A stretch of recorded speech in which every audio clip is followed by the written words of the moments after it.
In today's video, we are going to do an automatic transmission service on a 2006 Ford Mustang with a 4-liter V6 engine. Transmission fluid and filter on this vehicle should be changed every 30,000 miles. First, with the transmission in neutral, let's raise the vehicle and get underneath it. There is our transmission, and with a 22mm socket, we can remove the drain plug.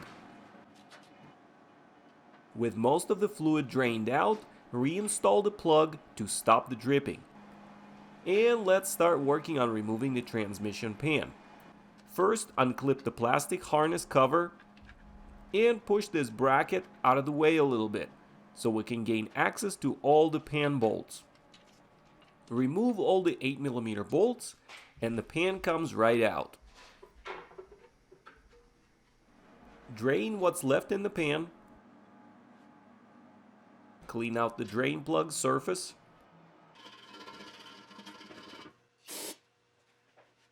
Remove the fill plug from the drain plug.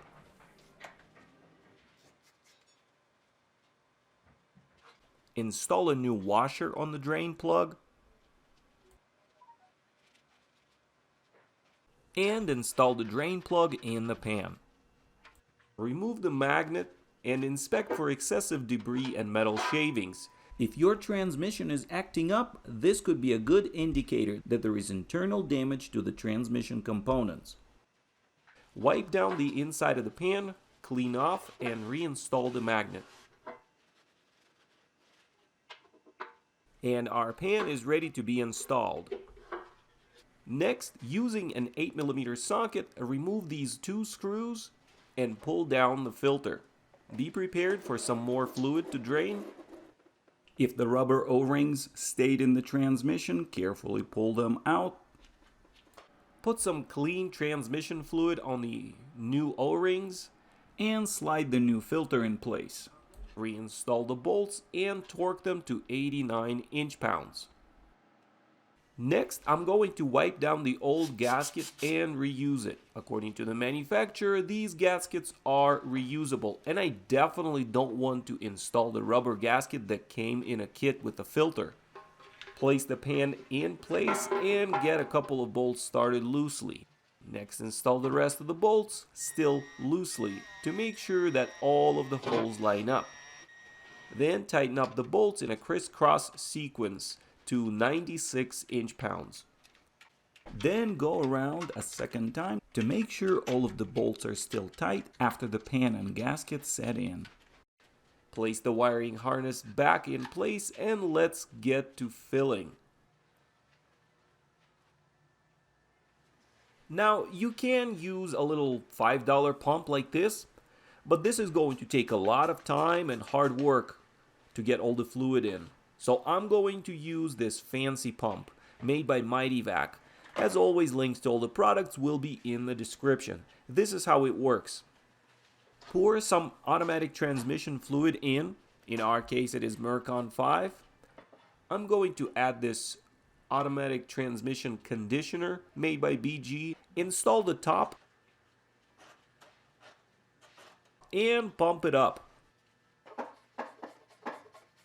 Hang it somewhere nearby and open the valve.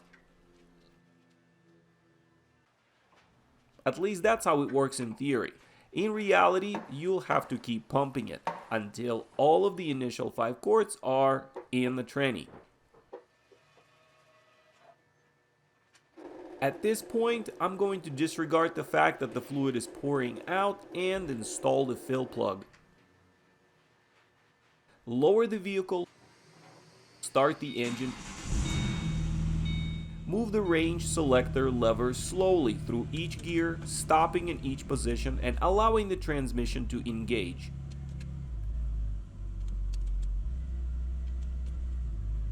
Place the range selector in park and let it run until the transmission temperature is between 80 and 120 degrees Fahrenheit. And with the engine running, raise the vehicle, setting it as close to level as possible. Now let's remove the fill plug and see how our fluid level is doing now. Just as I figured, there is no fluid coming out. So let's start pumping more fluid in.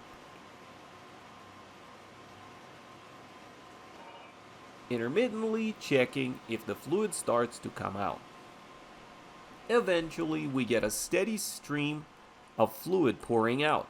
Let's wait until the fluid comes out as a thin stream or drip.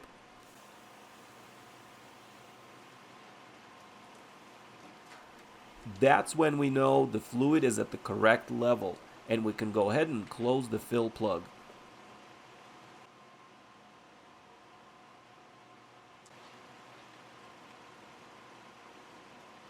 Clean the surface with some brake cleaner,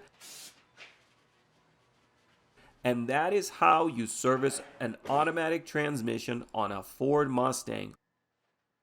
Now a quick recap.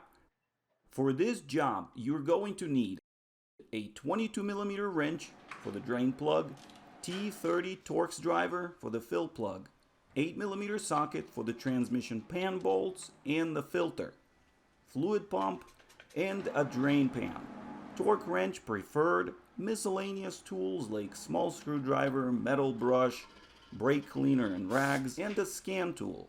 Now, obviously not everyone has a scan tool to check the transmission fluid temperature, but what I usually do is wait for the engine to warm up, then drive the car for a mile or so, and that brings the fluid temperature to the proper range.